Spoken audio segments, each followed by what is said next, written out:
My name is Natalie Colo, and I'm originally from Chicago, Illinois. I actually heard through a friend and got sent to the website.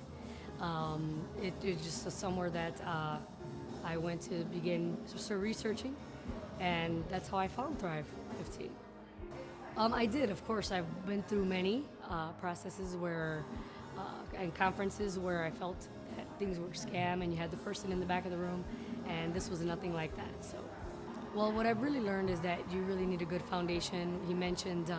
Clay mentioned during class about having a good foundation with the analogy of a stool, a three-legged stool.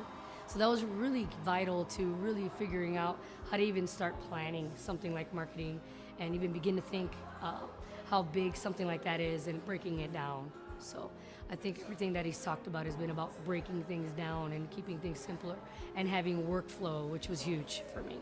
This is unbelievable. It's unlike anything I've ever seen.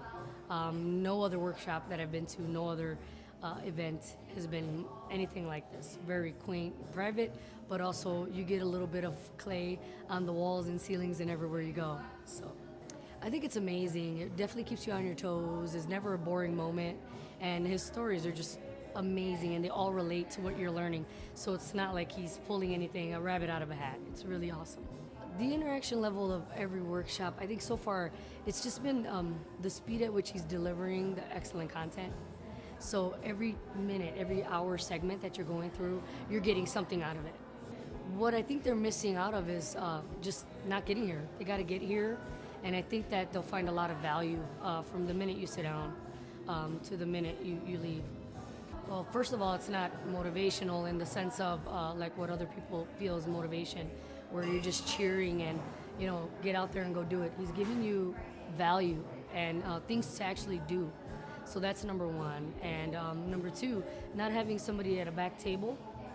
For example, I just had my lunch right now, sat down and was able to work on a lot of the content and actually take action on what he's provided. I mean, if you're not doing it, then you're not serious about starting a business, helping your business scale and grow.